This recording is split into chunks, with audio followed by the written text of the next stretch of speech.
네, 특검 내용 김광삼 변호사와 조금 더 자세히 짚어보겠습니다. 어서 오십시오. 네, 안녕하세요. 네. 자, 내란 특검이 한덕수 전 총리를 거의 한 50일 만에 다시 한번 불러서 조사를 했습니다. 네. 그 두 번의 조사 사이에는 압수수색도 한 번 있었고요. 네. 자, 어제 조사 어떤 걸 물어봤을까요?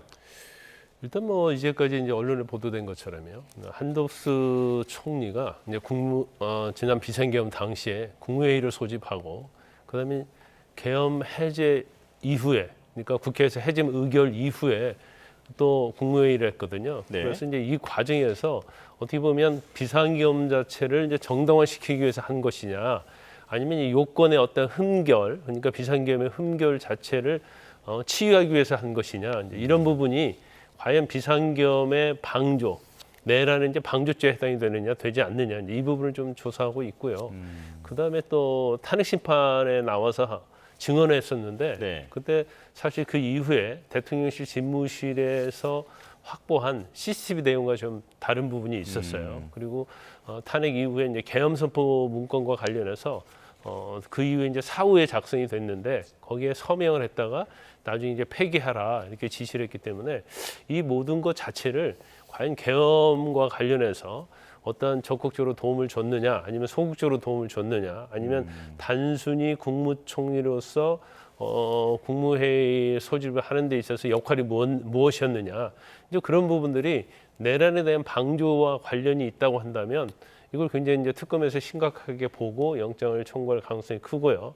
그 경우에 따라서 약간 이제 법적으로 약간 여러 가지 어려운 문제가 있어요. 예. 그래서 그런 부분이 있다고 한다면 뭐 영장을 청구하지 않을 수도 있는데 그 부분에 대해서 약간 경계선상에 있는 부분이 있는 것 같습니다. 그러다 보니까 특검이 한덕수 전 총리에 대해서 조사도 여러 번 하고, 어떻게 보면 이제 비상계엄 대통령보다도 대통령 바로 밑에 2인자잖아요. 네. 아직 영장을 청구하지 않았다는 것은 이제 혐의에 대해서 특검이 지금 판단에 고민을 하고 있다, 이렇게 볼 수 있을 것 같습니다. 네. 자, 특검은 헌재에서 한 전 총리에 대한 탄핵안이 기각됐을 때와는 상황이 다르다라고 이야기를 했는데, 당시 김형두 헌법재판관은 적극적 행위를 한 증거는 찾을 수 없다라고 밝혔었거든요. 그렇다면 특검은 이 내란 관련해서 적극적 행위를 한 전 총리가 했다라고 하는 부분을 찾아냈다는 얘기일까요? 찾아내고 있는 중이다, 이렇게 볼 수 있을 것 같아요. 지난번 이제 탄핵 때는 사실은 한덕수 전 총리에 대한 수사가 그렇게 많이 이루어지지 않았죠. 예. 그리고 본인은 탄핵 심판정에 나와서 자기는 뭐 비상계엄을 이제 반대했다. 그러면 구체적으로 또 얘기를 했어요.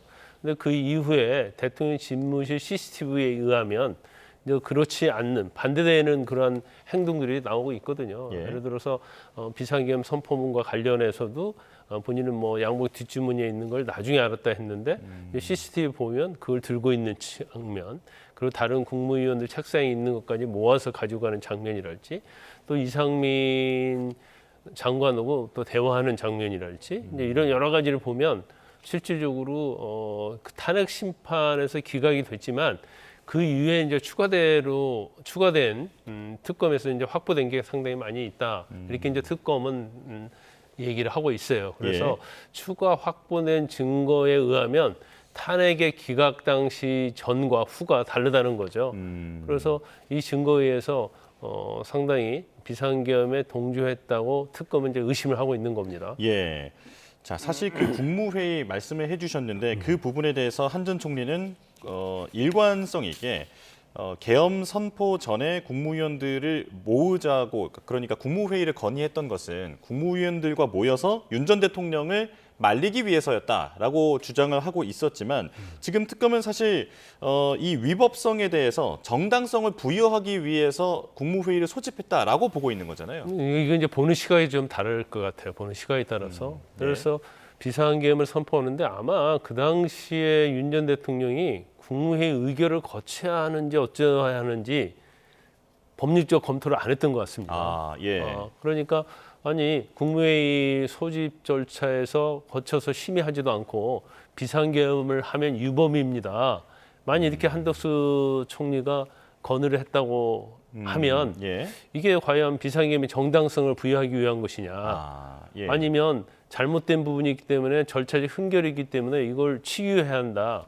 이제 이런 의도냐 이런 걸 아마 특검에서는 어느 쪽으로 부작위냐 자규냐, 그러니까 예. 고의적으로 한 것이냐 아니냐, 또 그걸 방지해야 할 의무, 어떤 비상계엄을 하지 못하도록 해야 할 총리에게 의무가 있는데 그걸 하지 않은 것이 아니냐, 이 사이에서 이제 고민을 하고 있는 것 같아요. 그래서 예. 지금 한덕수 전 총리는 계속적으로 비상계엄을 막기 위해서 소집을 한 것이고, 또 국무회의 심의 과정에서도 이제 반대했다 이런 얘기를 하고 있거든요. 그래서 이거 자체를 정당화시키기 위해서 한 것이냐, 아니면 비상계엄 자체 선포가 국무회의를 거치지 않은 흔결이 있기 때문에 이걸 지적한 것이냐, 이런 부분에 따라서 또 어떻게 보면 내란 방조가 될 수 있고, 아니면 총리로서 어떤 해야 할 그런 의무를 했다 이렇게 볼 수도 있는 여지가 있는 거죠. 예. 그러니까 국무회의를 거쳐야 한다라고 만약에 조언했던 부분이 그러니까 계엄의 위법성을 정당성을 이제 부여하기 위한 행위였는지를 해석하는데도 좀 이견이 있을 수 있다. 그렇죠. 네, 이렇게 말씀을 해주셨습니다. 자, 그리고 지금 속보가 들어왔는데요. 김건희 특검이 알려온 내용입니다. 김건희 씨에 대한 구속 기간이 어제 법원에 의해서 8월 31일까지로 연장 결정되었음을 알린다라고 밝혀왔습니다. 자, 김건희 씨에 대한 구속 기간이 곧 만료를 앞두고 있었는데 이번에 법원에 요청을 해서 구속 기간을 연장한 것으로 지금 김건희 특검이 알려오고 있습니다. 이 부분도 들어오는 대로 다시 알려드리도록 하겠습니다. 자, 변호사님께서 조금 전에 자귀냐 부자귀냐 이런 말씀하셨는데 예. 특검이 부자귀범의 여지도 보고 있다라고 언론 보도가 나오고 있습니다. 부자귀가 뭡니까? 부작위는 해야 할 일을 하지 않는 거죠. 예. 그러니까 어떤 위험을 방지할 의무가 있는 자, 또는 스스로 어떤 위험 발생을 만든 자는 그 위험을 방지할 의무가 있는 것이 이제 부작위범이거든요. 예. 그런데 제가 볼 때는 특검에서 이제 부작위범을 검토하고 있다고 하는데 이건 제가 볼 때는 맞지 않는 것 같아요. 왜냐하면 이제 부작위라는 것은 어떤 해야 할 의무가 있음에도 하지 않는 것을 이제 부작위범이라고 하는데, 이것은 뭐 내란죄는 고의범이거든요. 예. 그러면 부작위범 같은 경우는 원칙적으로는 형법상 또 어떤 형사처벌 규정에 있어야 하는 거예요. 구성 요건에 규정하고 있어야 하는데 이걸 너무 유치해가지고 확대 해석하면 이건 죄형법정주의에 어긋나는 거거든요. 네. 그래서 내란죄와 관련해서 일단 방조와 관련해서 이제 어떤 고의가 있었느냐 없었느냐 이걸 따져야 하는 것이지, 막아야 할 의무가 있었는데 막지 않았다. 그러면 국무회에 소집하는 모든 사람들이 다 부작위범이 되는 거예요. 그리고 이 비상계엄 자체를 미리 알고 가만히 있었다고 한다면 그건 다 또 내란죄 공범이 될 수 있는 거거든요. 네. 그래서 이건 너무나 이제 확대 해석하는 것이라 저는 그렇게 봐요.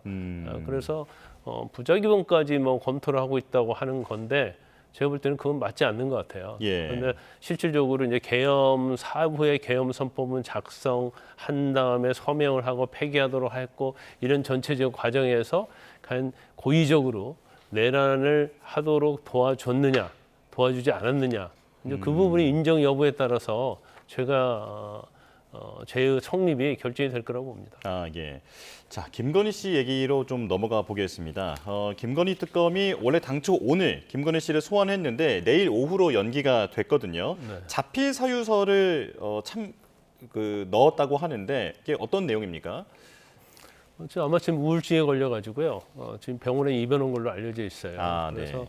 일단 뭐 건강이 좋지 않았기 때문에 출석할 수가 없다. 그런데 사실 이제 출석할 수가 없다고 하니까 그러면 다음 날 10시에 출석하라 이렇게 통보를 한 걸로 알려져 있습니다. 그런데 아마 지금 건강상 이유로 입원을 했는데 그 다음 날 또 출석을 하면 출석할 수 있을지는 모르겠어요. 그래서 지금 뭐 질병 사유는 이제 우울증으로 알려져 있습니다. 예. 우울증에는 정신적인 어떤 질병이잖아요.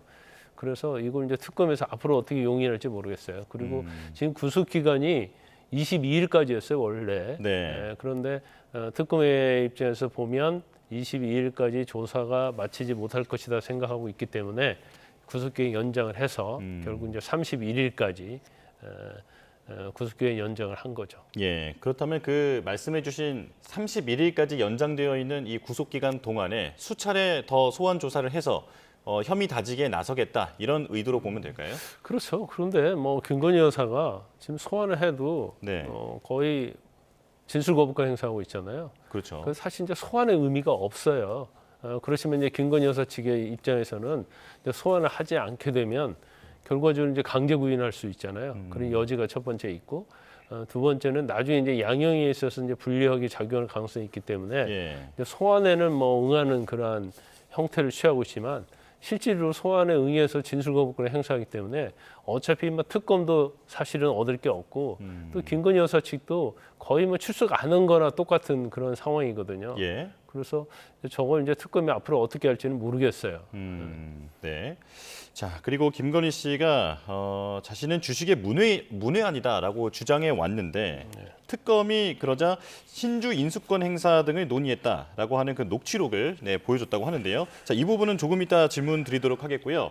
조금 전에 김건희 씨에 대해서 신주 인수권 행사 등을 논의하는 그 녹취록을 제시하면서 주식을 모른다는 것은 믿기 어렵다라고 특검이 몰아붙인 부분에 대한 질문을 드렸는데요.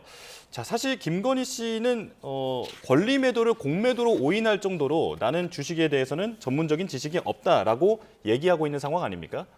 근데 이제 특검도 마찬가지고요. 김건희 씨도 마찬가지고 이게 신주인수권을 알았다고 해서 주식 전문가가 아니고 예. 몰랐다고 해서 전문가 아닌 게 아니에요. 더구나 이제 권리매도에 대해서 공매도와 혼돈했다고 해서 이걸 알고 모르고는 의미가 없어요. 왜냐하면 신주인수권이라는 것은 일단 뭐 모르겠어요. 이제 그 전환사채 관련해서 신주인수권부 사채를 의미하는지는 모르겠지만 우리가 보통 유상증자를 한다랄지 신주인수권부 사채, 전환사채로 해서 주식으로 전환을 하면 그 상장 이틀 전에 이것을 매도할 수 있거든요. 이걸 이제 권리매도라고 하는데 그 일종의 이게 뭐 공매도는 주식이 없는 상태에서 매도를 하는 거고 예. 그다음에 권리매도는 자기가 주식은 갖고 있는데 팔 수 있는 기간 이틀 전에 매도할 수 있는 것이 권리매도예요. 그런데 일반인 같으면 좀 약간 헷갈릴 수 있죠. 네. 왜냐하면 현재 상장 안 되는데 팔기 때문에 이게 공매도랑 똑같다고 개념을 갖고 있을 수도 있어요. 그래서 이거 알고 있느냐 모르고 있느냐에 따라 주식 전문가냐 아니냐 할 수 없는 거고 신주인수권이라는 것은 그냥 뭐 한 1, 2분 설명하면 누구나 알아들 수 있는 내용이거든요. 그렇기 때문에 뭐 특검도 신주인수권에서 알고 있었다. 그래도 전문가다 이렇게 얘기할 수 있는 건 아니고 예. 중요한 것은 도이치모터스에 대한 주가 조작한 걸 알면서도 아무리 주식의 비전문가라 할지라도 나의 계좌를 맡기고 거기서 어떤 수익을 얻으려고 했다랄지 수익을 보장받았다랄지 아니면 손해가 됐을 때 얼마를 담보해주겠다고 했다랄지 그러면 주식에 가담한 게 되는 것이지 예. 이게 뭐 권리매도 공매도 아니면 신주인수권부터 알고 모르냐에 따라서 이게 뭐 주가 조작에 가담했느냐 여부 이런 것들이 좌우하지는 않습니다. 예. 자, 짧게 이거 하나만 여쭤보겠습니다. 지금 전성배 씨 자택에서 발견한 5천만 원 그 관봉권, 검찰이 띠지와 스티커를 분실했다고 하는데 대검이 감찰에 나섰죠. 이게 어떻게 된 일일까요? 일단 그 이제 건진법사가 이제 전성백 씨가 공천에 개입한 혐의를 받고 이제 그걸로 이제 구속됐었지 않습니까? 그런데 그 압수수색을 했는데 이 전성백 씨 집에서 1억 6천만 원짜리 관봉권이 발견이 돼요. 예. 관봉권이라는 것은 이제 은행에서 바로 가져온 거거든요. 한국은행을 통해서 은행에서 가져온 거기 때문에 거기에 띠지가 있습니다. 예. 그리고 그 띠지를 추적하면 그 안에 최초로 그걸 가져온 사람일지 그 돈을 추적할 수 있는 거예요. 그런데 그 띠지를 잃어버렸다는 건 좀 이해가 가지 않아요. 그러면 이걸 의도적으로 잃어버린 거냐? 근데 사실 그렇게 되면 그것도 범죄 행위가 되는 거거든요. 예. 그래서 이거에 대해서 일단 감찰을 하고 있으니까 결과가 좀 나와야 하는데 일단은 뭐 건진법사 죄를 유죄 지금 기소가 돼갖고 재판받고 있기 때문에 그거에는 뭐 그렇게 상관이 없을 것 같아요. 그렇지만 이 돈의 출처를 밝히는 데 있어서는 사실은 또 다른 범죄 행위가 있을 수 있거든요. 예. 그래서 이 부분에 대해서는 어떻게 보면 수사가 이제 진행이 안 되는 거예요. 그래서 이걸 누가 의도적으로 어떤 띠지랄지 스티커를 없앤 것이냐, 폐기한 것이냐, 아니면 정말로 과실로 이걸 잃어버린 것이냐. 그 부분은 제가 볼 때는 이제 철저히 조사를 해야 한다 이렇게 봅니다. 예, 변호사님께서도 검사 출신이신데 잘 이해되지는 않는다. 예, 규명이 필요하다 말씀을 해주셨습니다. 여기까지 듣겠습니다. 김광삼 변호사와 함께했습니다. 고맙습니다.